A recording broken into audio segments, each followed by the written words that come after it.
What is going on, stock traders? What's going on, penny boys and gals? And welcome to our live options trading. As always, I am live with the Swinging Bull. How are you doing, Bull? Pretty good, man. Happy Monday. Ready to start the week off and make some bread. Oh, definitely. Yeah, we're going to make some bread this week. It's definitely going to be an interesting week. I know we got a lot of earnings coming up. I know you personally were looking at SPY right before we started the stream. Do you want to just dive right into that, what you're looking at here? Yeah, I mean, basically, I've had my eyes on SPY. I mean, I always have my eyes on SPY, but specifically, the price action from last week and then leading into this week, SPY just lots of chop, you guys. And we saw this all last week, opening bell, and then we'd get a big sell off and then a big pump, and vice versa. April 19th, which was, what was that, last Wednesday? Instead of selling off in the morning, which happened the three trading sessions before that, it was a sell off in the morning and then kind of a recovery in the afternoon. Last Wednesday, it pumped at open, filling a gap that happened in extended hours. Totally filled the gap to the upside, and then just chop over chop. I mean, it's just up and down like a roller coaster. But as we zoom out on the 15-minute, we start to notice it's trading in a range basically. And it's basically 410 on the downside. That would be a level that would be of interest to me. And I can go ahead and just set that up here with the red line.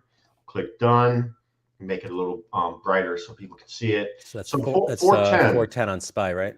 Yeah, 410 on the downside, which was basically the low from April 14th as well. And it kind of came down close past couple trading sessions. But if we lose 410 to the downside, I do believe, if we could go ahead and switch to the 1 hour chart now and just kind of look at the volume profile. The next level down, and we couple that with some price action, is going to be right around 405. So nice, clean, easy levels to keep in mind, 410 and 405 on, kind of a little bit of a bigger time frame. The 15-minute and 1 hour chart was used to kind of find these levels. So 410, if we lose that, I think it's easy put options down to 405. Maybe put, if you don't want to day trade it, maybe put a little bit of time on it, maybe a couple weeks or something, if you can do that. And I think if we lose 410, if SPY loses 410, it's going to be an easy play to the downside to the mid to 405 area. And then if we lose that, I mean, you can tell from the volume profile here, there's not really much propping this thing up below 405. And then we get to basically the 400 mental level of 400. So three easy levels to the downside. Okay, don't try and make it too complicated. The easier, the better. But it's going to be 410, 405, and then 400. I mean, that's going to be what I see on the downside if 410 doesn't hold, and we could very well find that out today.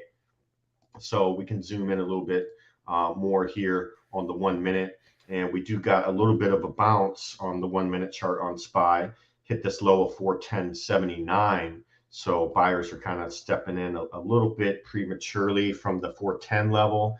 But if you look at the pre-market lows, that's kind of where the buyers stepped in just a little bit ago. So that's also an easy level, Duck, that you can people can look for, when we start the trading day. You can go ahead and just kind of keep your eye on some of the pre-market levels, specifically the pre-market low or the pre-market high. Those levels can come into play, and then we see the price action, making moves off of those levels. And we just saw it just a little bit ago right here, which was basically the pre-market low. I know it dipped down to 410.55 a little bit, but recovered.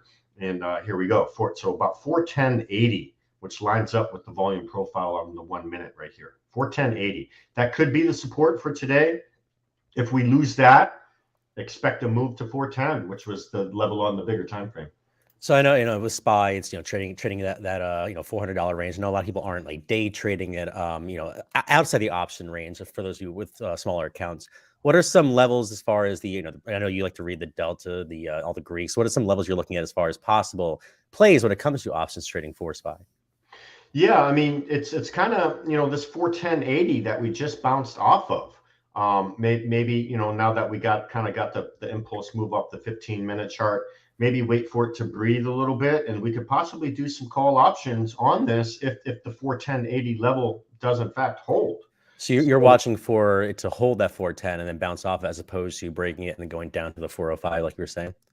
Yeah, I mean, I was trying to have two scenarios. Right, So right. if it breaks down to the, if it breaks down below 410, I think easy put options down to 405, and like I say, the move might not happen in a day. So just be careful day trading it. If you are able to add a week or two at time to your put options, we get that break of 410 to the downside. I think an easy move to 405, 406 area.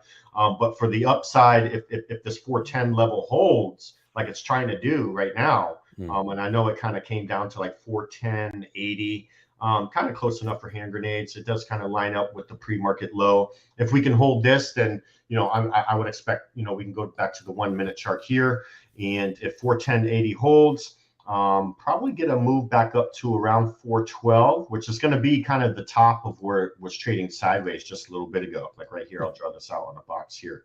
Kind of traded sideways a little bit right here. So probably the top of that price action could be a price target there, which is going to put us right around 412. So 412 is looking like the next All next leg options up. to 412. Yeah, I mean, if this 410.80 holds, we could do call options today to 412. Are there any ones like in particular that you're looking at, as far as the premium goes or the expiration date? I know some traders, when it comes to options trading, they look at all those numbers right there on your screen. They're like, I don't know which one to pick. So any analysis as far as that goes, like the actual individual contracts? Yeah. I mean, we could probably, I mean, even if it's going to be a day trade, if you still are able to put a couple days of time on it, that's probably preferred and a little bit safer in my opinion. You could always trade the zero DTEs if you're a pretty experienced trader. I would only recommend that if you have lots of day trading experience. You can mess around with the zero DTEs, can give some pretty insane rewards there. But if you just, you don't want any stress, or let's just say if you don't want as much stress, then maybe try and put a couple days on it. And we could look here at, here's 3 days of time. So April 27th. And let me just pull out the calculator here. And give me 1 second. You're good. Look at this. Yeah, actually, I mean, if you wanted to be safe, April 28th would be Friday's expiration date. And what we could do on the call option side, if 410.80 holds, we could take this probably to 412, and probably looking like right around a delta of 20 around there, give or take. So the 416 call, 417 call, both of those are pretty affordable. 417 calls trading at around $53, $54, and the 416s around $75. But with the deltas, and of course, we add the gamma is going to increase the delta for every $1 move. But got some pretty good gamma and delta on this on these strikes right here, which is the 415, or I'm sorry, the 416 or the 417, and even a $1 move. Like even this 417 call, a $1 move on SPY is going to almost be a 50% return around there. So that could be an easy day trade there, assuming the 410.80 holds. Okay. I think we could take it back up to 412. And when you say holds, like, what are you looking for? A few bounces off of it, or like if you 10 more minutes of it holding above, or like what exactly do you mean when you say hold? Yeah, I mean, I want the candles to actually tell me, if it's going to hold. So exactly what you say, we get a couple bounces off it. I mean, it already made the low a day here at 410.79. We got our first bounce off it, and it held up and retraced back to 411.30. And here we go, another test here. So what we want to see here is, you see how big these red candles are? We want the candles to kind of get a little smaller, kind of like what it did back here. Like if you look at this when it tested over here, you see that the candles are kind of a little bit bigger back here, and all of a sudden the candles start getting a little smaller, right? And then we get the green candle. So that would kind of be confirmation that we're probably getting a bounce there. We got another wick down right here on this big green candle, and buyer stepped in and pushed it up. So that's kind of what we're waiting for right here. So have a little bit of patience. Yeah, we want the red candles to start getting smaller. Kind of like the momentum, basically. You want those red candle, the momentum to stop and get smaller and smaller until they eventually reverse and turn to green, right? Because I see a lot of people, they have their levels drawn out, and that's great. But what they're doing is, just because the price hits the level, they're entering the trade. But we actually need to, let's read the candlesticks a little bit more closer and we want to see the red candles get smaller, like it did back here. And then when it flips to green, that could be your cue to enter. And then maybe even couple it with some RSI. So I can pop on the RSI here. And as you can see, the RSI is starting to curl up. So maybe this could be another scalp. Okay, now this is day trading, Doug. So this isn't like I'm going to enter this call and I'm going to hold it all day. No, I mean, what we're doing here is we're catching these bounces off these levels quickly. Okay, so this is, day trading. If we're going to day trade, we're going to be in, we're going to be out of the play. No questions asked. Is that the 1 minute chart? Yeah, this is the 1 minute chart. Yeah, so in that case, it's like what, like 5 or 6 minutes in that one other trade. Exactly. Yeah, like literally 1, 2. You can count the candles right here, 5 or 6 minutes, and you should already be taking profit. So this is not like when we're playing these intraday levels. This is not a buy and hold deal, and every trade's going to be different. Maybe a trade does last 30 minutes or an hour, because it's been holding because before we entered the trade, okay, if the plan is if it holds 410.80, then we could go long on it. But if it loses 410.80 and stays below there for a couple candles, then we should be getting out of the play. Because at that point we're going to be bearish, because that's going to be a new low a day. And if it makes a new low a day, now we need to kind of zoom out a little bit more. And if we make another new low a day, I think there's a good chance it comes back down to 410. And that would be another, 89, 90 cent drop on spot. So we just need to play accordingly and watch the candlesticks. And if you're going to play this intraday volatility, you got to have your finger on the trigger. You got to be in and out of these plays, no hoping and praying. If you're not trading with confidence, you shouldn't be trading at all. Yes, and that's really important to, just to keep in mind. Like a lot of, day trades, they can be different. Like the one day trade could be, like you said, a 30-minute, hour, 2-hour, 3-hour trade, or, or even you buy in the beginning of the day and sell the end of the day. But then some are just, 10 seconds, so, 10 minutes, 5 minutes. So it really, when you're taking the alerts, especially if you're not aware what kind of trade it is, it might say day trade, but if you're not aware why the alerter is setting this up, whether it be a quick scalp or a longer day trade, it's probably best just not get into the trade if you don't fully understand the setup, because we're not here to play follow the leader. These aren't pump and dumps. If it's a pump and dump, just buy here and sell once it starts dumping again. But that's not what these are. These are trades, and it takes education and time, and time to have that education. So definitely, I wouldn't be trading these these day trades or risky scalp plays if you don't quite understand the setups. It's really, really important to keep in mind. Yeah, I mean, I think it's better suited for traders that maybe have been trading for a good amount of time, maybe a couple of years or something, and you really got your entries and exits down pat. And it just depends on the person, because every trader is different. Every trader has their own personality, their own emotions involved, and things of that nature. But my best advice would be, if your stress level is really high when you're doing these day trades, maybe take a couple steps back, and then every Tuesday, Wednesday, and Thursday from basically 9:30 a.m. to 11 a.m. Eastern, Amy actually trades live in the mornings, and she's mainly trading the early morning volatility. So if you've been having trouble day trading, maybe you're trying to take some plays on your own, maybe your confidence level isn't, you think there's some improvement that could be done there, and things like that. Attend in the premium section Tuesday, Wednesday, Thursday mornings.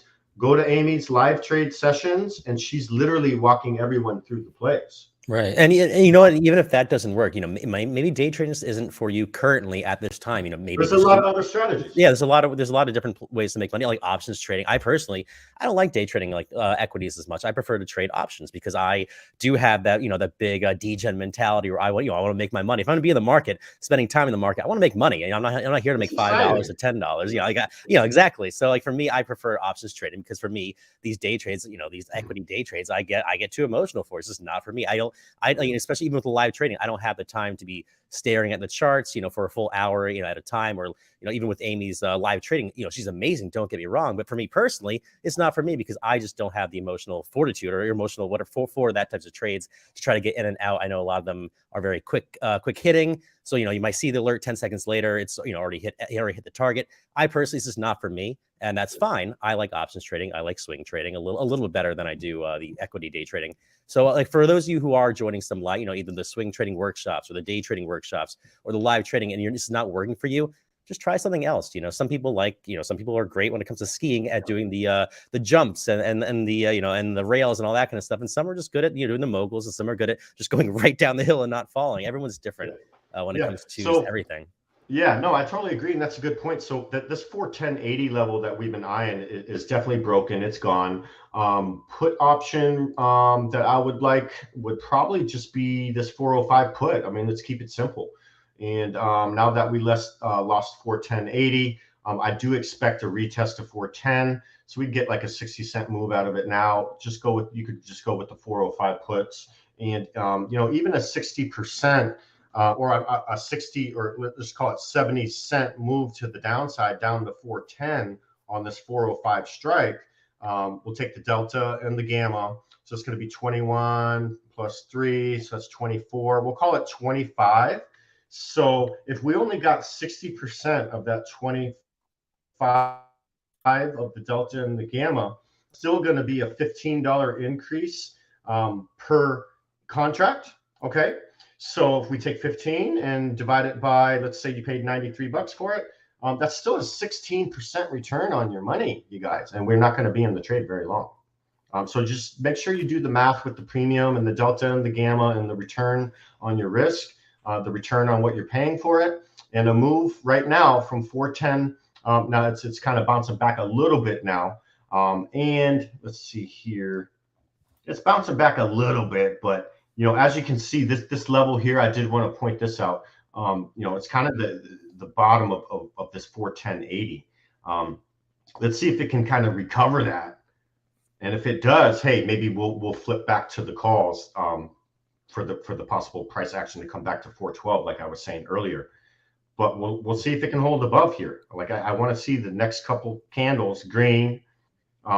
If it immediately loses this 410.80 again, I think the puts down to 410 is going to be an easy play. But the price action, see, and this is what happened. And that's what I said earlier.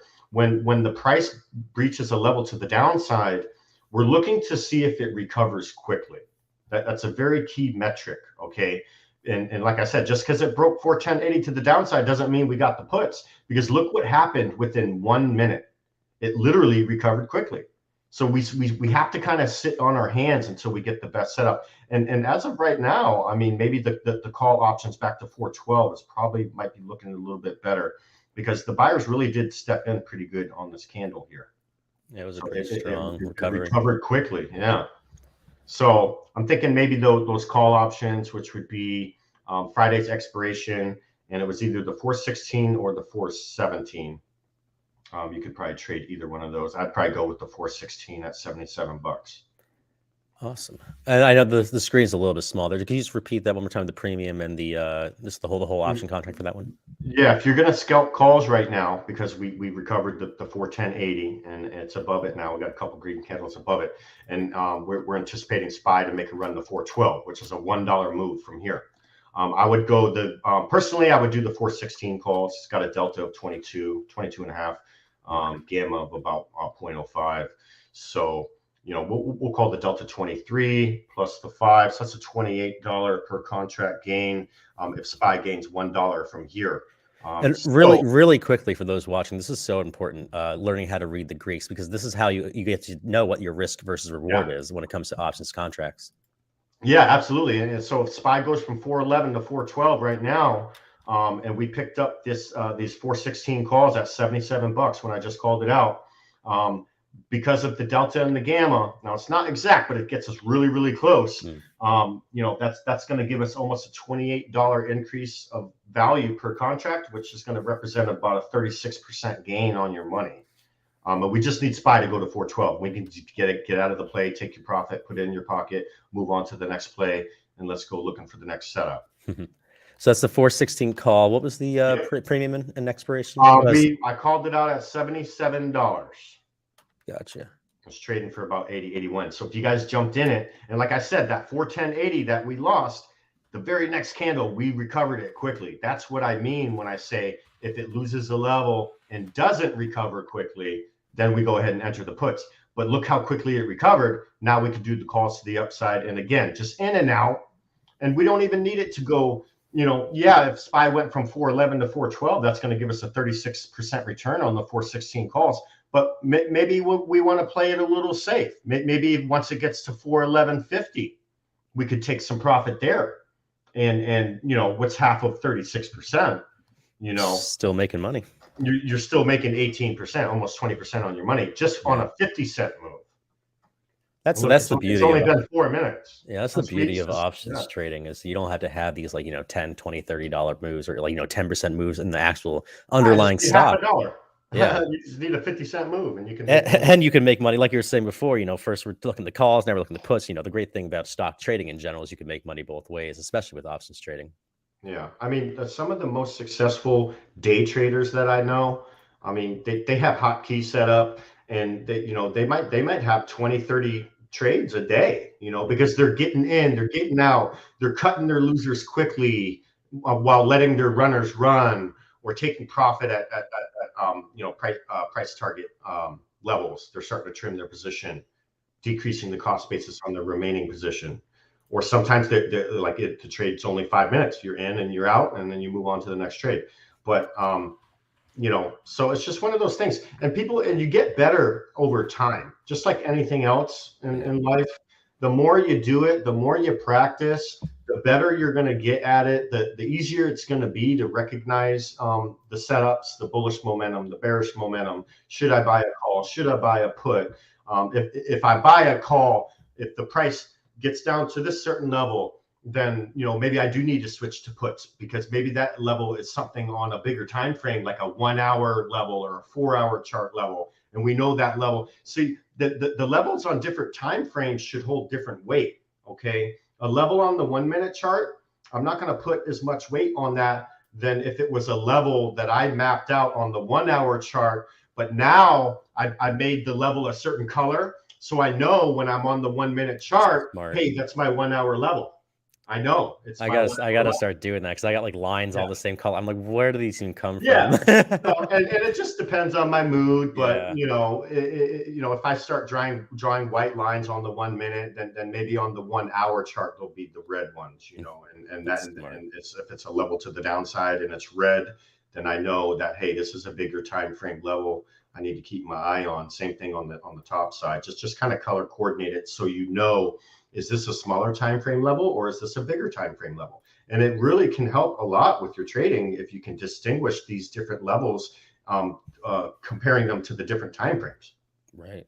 And like you said, it just takes a lot of it takes time. A lot of it takes practice. I remember when, just with anything, any kind of sport or whatever, at first you're thinking about, like even dancing, you're thinking about all the moves, like left foot, right foot, this, that, whatever. And then eventually, after years or months, depending on how, naturally skilled you are at dancing, it's just kind of, you can start talking to your partner while you're dancing. It's just second nature. So just like with anything in life, it does take practice. Don't be discouraged if you're not, doing the salsa, perfectly your first lesson dancing. Same deal with stock trading. Even your first year in, even your first 2 years in, if it's not really clicking, that's okay. It takes 4 years for people to go to college and get a job. So absolutely. Definitely don't rush it. Those 416 calls we just talked about, they are up. Let's see, the 416 calls. Yeah, it's we got the ask at 84 here. We entered at 77, so that's $7 per contract gain. Divided by 77 our cost. That's about 9% profit on the table, and SPY's only gone up 35 cents. Wow. We got 9% on the table right now. That's what's Look up. at this. This is great, you guys. So that's and I know we were talking about puts earlier. I said a 410.80. If we lose 410.80 and it doesn't recover quickly, we were going to do the puts down to 410. But immediately when we lost 410.80, within 60 seconds, it regained it quickly. That's when we do the calls. And look, this thing is this is a nice scalp play that is to be had. That was a nice recovery there in SPY. Yep. So what are you looking for those who did take that trade? I remember we discussed it earlier, but as far as targets go, like would this be, we're up almost 10%. Would this be a good selling point just for safety, or are you looking for a little bit higher from here? I mean, personally, when I'm scalping, no matter what, if I'm up 10%, I'm usually taking profit. And if I entered more than one contract, I'm at the minimum, I'm going to be scaling out of the position to reduce the cost basis of my remaining contracts. Gives us a little bit more breathing room. Yeah, especially with a quick trade like this, like you can't be mad at making It's quick. 10% in such a Yeah. little time. It's like, Come I'll on. take it. Like, right? Yeah. So some people are hoping for 10% for on a trade, maybe a swing trade, and maybe it's not going their way. And I mean, just imagine, put yourself in their shoes. You would take 10% profit in a heartbeat. Right. So we got to kind of reflect back a little bit. And how many times have we been green on a trade, 10, 15, 20%, and we get a little bit greedy? And we're like, well, I think I'm going to hold out because I think this is going to go to 30, 40, 50%. And then all of a sudden, that 10 or 20% green, you go use the bathroom or go eat lunch or go make a sandwich, and you come back and now you're down 20%. And you're like, and it's so much. There's so much worse being down 20% after already being up 10% than just after being you've down already 20% been green. in general. Yeah. Yeah. Like your emotions emotions double yourself charge. Up. Exactly. Then you're like, damn, I should have took that. Why didn't I? Right. Well, It's not... we are scalping here. I mean, of course, if it's a swing trade, maybe there's a month of time on it. Of course, I want more reward on those because we're holding it longer. We're putting our money at risk, and our money's being exposed for a longer amount of time. So of course I want, 30, 40% on these swings. But if you're scalping, day trading, I mean, I know people that'll take 5% 10 times in one day. But think about it. If he's playing $1,000 for allocated for each trade, and he makes 5% 10 times in one day, he literally just made 50% on that $1,000 at the end of the day. Nothing wrong with that. If you do it 10 times and you're in and out, Right. So you just got to figure out how you want to trade. Not everybody is built to be able to get in and out of positions and all this going on. And it does take, some management. You got to have your eye on the ball. And, and I'm not saying it's a bad thing if you're not able to do that. What I'm saying is just people's trading personalities don't always add up and align with certain strategies. Mm-hmm. So if day trading's not working out, and you've been buying options and that's not working out, maybe look into selling options where the reward is is less, but your win rate goes through the roof. Right. So there's other ways we can balance things out, No, everyone's different. That was my biggest thing when I first started stock trading. I thought I had to learn how to be a day trader and a swing trader and a long-term investor and figure out all the different strategies, like all the different, RSI tips and tricks and all that kind of stuff. And that's, I started losing money because I was just trying too much and wasn't good at any of it because I was trying it all, as opposed to just, getting good at one or two or three different types of, types of trades. Like, Tom Brady, amazing football player. One of you probably go like the greatest of all time. One of them at least. But I bet you if you put him at running back, he would not be the greatest of all time. No, so exactly. Yeah. So there's a lot of built for certain things. Exactly. And same deal with trading. Just because you're not doing well right now, not because you're a bad trader, it might just be because you're not doing the right type of trading for you, which is fine. And it might take some time to figure that out. Yep. So before I know you have your one-on-one coming up. For those of you who don't know, we do one-on-one mentorships for those of you who are either struggling in the market or just want that extra, extra oomph when it comes to mentorship. So I know we have that coming up soon, but before we close this out, we got like another 15 minutes or so. I was wondering about earnings season. I know that's like what everyone's talking about on Twitter, the stock Twitter, all the stock accounts I follow. They're talking about the big four: Google, Microsoft, Amazon, and Meta. I know they're the ones who are all competing against each other. All the big tech giants trying to compete with the cloud services and social media, this, that, whatever. Are there any of these? Are there any possible option contracts that you're looking at to play into earnings, or are you just staying away? I know earnings can be very volatile and very undecisive. As far as most traders go, are you looking at any of these ones? As Google, Microsoft, Amazon, and Meta, or just any earnings seasons plays? Yeah, I mean, lately and especially this year, earnings plays for me is just a scratch off ticket. That's all it is. I'm not, over allocating. It's literally a scratch off ticket for me, because we've seen it. A company can have great EPS data and great revenue. They could beat EPS and revenue, but then they say some wrong words in their guidance and the stock tanks. Or it could go the other way around. The company has horrible EPS and horrible revenue, but the CEO says, well, but I think the second half of this year, sales are going to be up, 200% or something. And then all of a sudden the stock takes off and pumps. So sometimes you just don't really know until it's announced. And by then, big money has kind of already made their play, and if it goes against you, you could be in trouble. But as far as earnings this week, what were some of the ones that you said? Because it's Monday and I'm still going through. Yeah, we got Google, Alphabet, we got Microsoft, Amazon, and then formerly known as Facebook, we got Meta. Gotcha. Amazon, I like the Amazon. I like the Amazon earnings possible play here. And let me just go to the daily chart. And I know technical analysis kind of goes out the window with earnings. Emotional earnings. Yeah, I mean, if anything, if the price is coming up to like a big resistance level and they do have earnings, then we'll probably see like a really hard rejection off that level. And basically for Amazon, it's going to be like right around, it's probably like around 110 to 114 area, because this is kind of like an abandoned baby here, which is not good. This is bearish whenever you have an uptrend. And then all of a sudden we get like this, it's like it creates a little island. It's like not near anything. And then a lot of times the very next day, it'll come back down to earth. If I remember correctly, those are relatively rare, but when they do happen, they are pretty good to like. They usually are the self-fulfilling prophecy. Yeah. It does go down after that. Yeah, that we don't really notice them too often, but if you see any abandoned babies, and same thing on a downtrend, if we're in a downtrend and all of a sudden, we get a gap down and there's this kind of like It's little like floating candle, basically. Yeah. A lot of times we'll see it kind of bounce back the other way a little bit. So kind of could be like a dead cat bounce in a way, but for Amazon, let's check out what the forecast is. I'll just kind of bring over earnings whispers here, and let's see what kind of data we can get here. And because usually they'll give us investor sentiment and things of that nature. So Amazon has earnings on April 27th, after the bell at 4 p.m.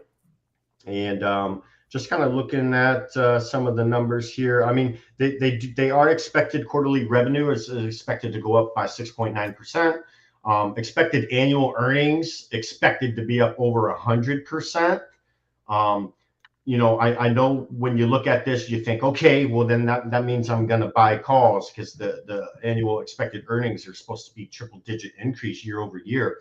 The problem with that way of thinking is if they are only up maybe 90%, which is still fantastic, but they didn't meet the expectations. That could be looked at as negatively because maybe the growth wasn't as much as they were expecting. It was good, but not as good as they wanted. Yeah, exactly. So it's like, if this number wasn't here, this forecast, and they literally had 90% expected annual earnings year over year increase, you would think that would be looked at positively, and it would if it was in line with the forecast. But if they're forecasting almost 110% and maybe it only comes in at 80-90% growth, that could be looked at negatively. So you see how it's just kind of hit or miss with the earnings sometimes, because there's a lot of different metrics that they're forecasting, and once it's digested by the investors, then we find out if it's taken positively or negatively overall. But it's always good to kind of look at some levels. Like we got some trends here: short-term price bullish, intermediate price, long-term price all bullish, investor sentiment, analyst sentiment all bullish, earnings estimate negative. So that could be something that we keep our eyes on. Another site I'd like to look for that could help you guys do some analysis on whether you should go bull or bear on earnings is a real neat site, and it's going to be on was it bar chart? No, it was another one. Let me try and find this deck real quick. Risky move, putting your history up there for everyone to see. I know. Take that out for me. No, I was just, these are actually like my bookmarks. No, I'm kidding. I'm just trying to find, oh yeah, I know which one I wanted to show you guys. Yeah, these are just important bookmarks that I have for trading related, real estate related, stuff like that. It's going to be tipranks.com. There's some really great data. So I just want to make sure before we ended the stream, we gave you guys some tools. So right here, this is the earnings section of tipranks.com. Okay, here's the URL here. If you want to just write that down. And What is it? just book I can't see that. tipbreaks.com/stocks.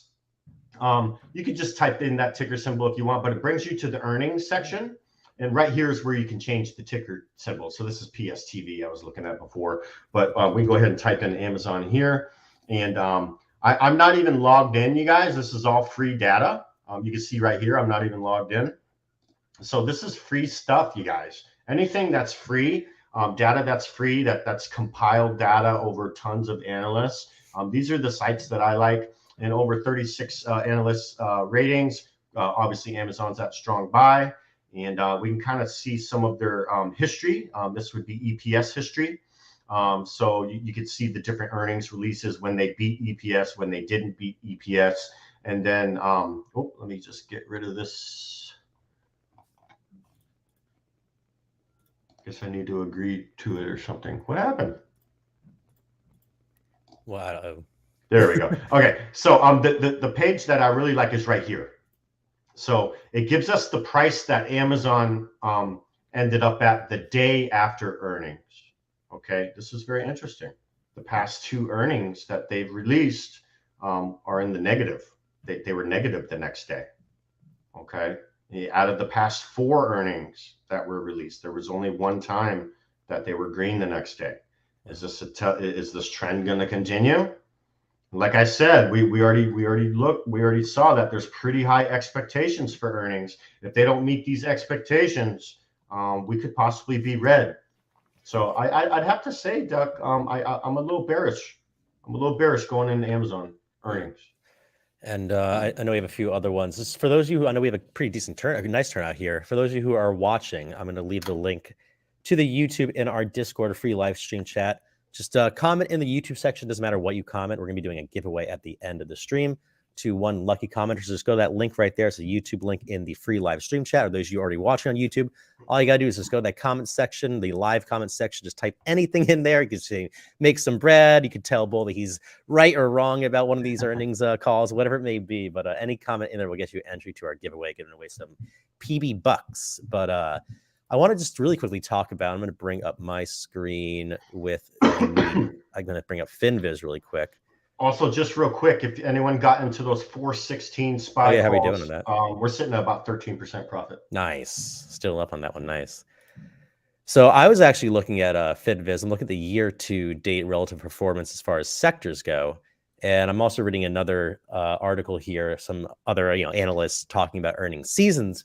Talking about, we're talking about Meta, we were talking about Google, we're talking about all those big tech giants. Well, as you can see, year-to-date, communication services and technology are up both 17% and then 16% respectively, the two highest ones year to date, which is why a lot of analysts are saying that a lot of the good news is already in the price for these big stocks that have earnings such as Google, Microsoft, Amazon, and Meta. And it's going to take a lot more tech earnings this week to really move the needle on the stock prices. What do you think about looking at how stocks are doing overall in the long term, and when it comes to earnings, just any kind of news in general? How do you determine when it might be priced in? Because everyone's always like, oh, that's the price is already priced in, earnings is already priced in, good news is already priced in. How do you determine that personally? I mean, to be honest with you, the easier that you can make trading, the better. I try not to throw in 100 different things that could change the price. It could do this, could do that. Let's just be honest here and look at it from a bird's eye view. I think a lot of investors are waiting on the tech earnings this week, and I think that's going to determine, where they move their money to be honest with you. And I also think depending on the outcome of the tech earnings this week is going to be a good indication on where SPY is going to end up going. Do we fall below the 410 and end up going to the 405 and back to 400, then back into the 390s? I think if tech has terrible earnings this week, I think we're going to see a sell-off on the SPY, and I'm going to be bearish. I'm already contemplating shorting the market in general. I'm going to short the market with a bearish call credit spread. I'll probably just do it on SPY. I may dabble in SPX a little bit, but what I'm doing is I'm not just going to play one company. I'm going to short the entire market, and I'm probably just going to do a call credit spread on SPY. And just in case we do have some sort of a fake out that lasts for a couple days or a week, I'll probably enter SPY with a bearish call credit spread. And I'll probably go a month out. So about May 19th would probably be good there. I like close to 3-4 weeks of time on my spreads. And we could do something very, very safe. I was looking at the chart, the daily chart of SPY earlier, and just a level that I've been keeping my eye on is back over here. It's going to be, let me hide this real quick so we see this 426.37. We had a significant rally up there, and this was last year, back in August of 2022. Had a significant, basically multi-week rally up to 426.37, and then it just got hammered to hell after that. Okay, I do think that the top side, that 426, 427 area, is going to be very, very tough for SPY to get through, even if we are bullish.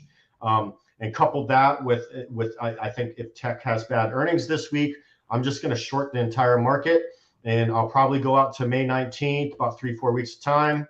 And then I feel safe with my short strike just above the resistance around 426. So even this one here, 427 to 428, you could do the math with that. And that's going to be just simple math here, 91 minus the 76. That's going to be $15 per spread on a $1 spread. So that's 15% on your money. And I always scale into these, you guys, okay? So I dip my toes in the water, open up my first spread or two, and then if SPY does pump for whatever reason, I can go ahead and add to my position. But I'm pretty confident in this resistance at 426, 427. And with inflation still being really elevated, and I do think there is going to be another interest rate hike this year. I think they are going to do at least one, maybe two, depending on incoming inflation data over the next couple months. Coming into the summertime and towards the end of the year. I know for a fact that they're going to do at least one more Fed rate hike, and it's gonna come up to the inflation data being released month over month. Is there a declining trend in the inflation? Because if you look at the inflation numbers from the last readout, we're not declining, you guys. We're kind of plateaued right now. And I can even let me just, actually that was on my form from the other site. But anyways, the inflation data is nowhere near back to the 2% target. Okay, we're in for a bumpy ride, I think. And that's not even counting any global or macroeconomic news, You never know what can happen nowadays. I mean, all I'm talking about is inflation and interest rates. This doesn't count all the other surprises that all it takes is one Elon Musk tweet to move the whole market nowadays. It seems like. So what I'm doing on for my bearish, I'm going to short the entire market. I want to wait for SPY to have a pretty good green day. I'm talking about SPY being up, 1-2%. And when that happens, I'm going to start scaling into my bearish call credit spread, and I'm going to keep my short strike above 426. That's my plan, you guys. And this could be a month long trade, but this could literally pay us enough money. Like you're good. You're good to go. You're good to go for a while. So that's but yeah, it's about 12:45 here. I was just gonna quickly say I love that you got the you naturally went to the spreads. I was gonna try to bring it up because I know boredom. I brought up the Discord chat, was asking for some spreads, so that's awesome that we were able to get that for them. Those of you who don't know, watching on YouTube, we are also live on our Discord. The link is right there, scrolling at the bottom of the screen. The last thing, Bull, is like 10 seconds. We do have Derek Phillips asking about they want to learn about spreads. They've never done one. I believe you do education classes on spreads weekly. Is that true? Every Tuesday at 3 p.m. Eastern, every single week. Come to my stream. I can answer anything spread related. We can go over examples of bullish spreads and bearish spreads. We can even go over debit spreads if you like doing debit spreads. Usually when I have my strikes closer to the money, I prefer to do the debit spreads because we do want those spreads increasing in value so we can sell them for more than we open the spread up for as a debit. And then we just bring your questions every single week on there, 3 p.m. Eastern. I'd be more than happy to go over anything spread related. And I do have some spread videos, education videos I did on spreads. It's basically the basics of spreads, What do the width of the spreads mean? What's our max risk on the spread, depending on the width of the spread? What kind of premium are we targeting? What kind of stop loss should we have in mind? Where on the chart are we selecting our strikes? So I do have some videos that I'd be more than happy to DM to anybody. Just shoot me a DM if you want a copy of the basic spread video. I can shoot that over, and then just meet me every Tuesday at 3 p.m. Eastern, and we can do live questions. Cool. And last thing, we have a giveaway coming. I need you, Bull, to pick a number 1 through 7 for our giveaway. 1 through 7. All right. Let me see here. 1 through 7. I'm gonna go with 5. All right. So we got 1, 2, 3, 4, and our winner is that's the person who asked that question. Actually, Derek Phillips. Nice. So Derek Phillips, nice congratulations. One, I think would he just get like a free monthly subscription or something? Let's go. Yeah. Let's do a free monthly subscription for Derek Phillips, or if you already are a premium member, then we'll give you the PB bucks equivalent to that. So congratulations. Yeah, do like an account credit or something. Exactly. Right? Yeah. So Derek Phillips, congratulations. Derek. Yeah. I know you're talking about wanting to learn spreads, so now you can, with your premium membership, or if you already have one, your extended premium membership, you'll be able to do more learning with Bull options trading every Tuesday. Yeah, absolutely. Let me post something over to the screen here, Duck, if you could share this for the YouTube people, because I do post recaps of my spreads. And the last recap I did was for the first quarter of 2023. So let me just scroll up here so you guys can see my win rate and all that good stuff. It's coming up here soon. Hold on, almost there. There it is. All right, so January I did 1, 2, 3, 4, 5. I did 6 spreads in January. Didn't 100% there. February I did 5. I got my first loss of the year last month, but I alerted 17 spreads, 16 wins. I only had that one loss on Apple when Apple kind of pumped out of nowhere and stopped me out. So if you guys are interested in spreads, like I say, come see me on Tuesdays and we can get rocking and rolling. Awesome. And Derek, congratulations to you. Just make sure to make a support ticket under giveaways, tag myself, What the Duck, and we'll get you squared away with that giveaway. Congratulations. We do this every Monday at 12 p.m. Eastern, live options trading, options education, Q&A with the members, kind of like just live options is kind of what we do with this, but we do like to do live trading as well, so we can not only educate, but also help y'all make some bread live with us. And congratulations one more time to Derek. If you could just put whoever Derek Phillips is, if you just put your Discord name as well in the chat, I'll go ahead and check that just to maybe cross-reference so we know that we got the right person. But yeah, we will. I know, Bull, you got your one-on-one coming up, so we are going to let you go. But we'll see everyone else next time. That's next Monday at 12 p.m. Eastern. I believe you also have a stream coming up today as well, talking about earnings. Correct? Yeah, that's one with me, Amy, and Lee. And so you got three of the top analysts, I think, in here going to be doing that stream at 3 p.m. Eastern today. Okay. Gotcha. That's with me, Lee, and Amy, all the 3 musketeers all on one stream. That's awesome. Yeah, I'm looking forward to that. See all the different price predictions when it comes to earnings. I know with earnings it's impossible to tell, but that's awesome. So yeah, so Nikki was just saying, I think it was Slim Pickens 78 is the Discord name of Derek. So congratulations. Very nice. Once again, just make that giveaway support ticket, and we'll see you next Monday. And as always, until then, we hope that you all make some bread. Cheers, y'all.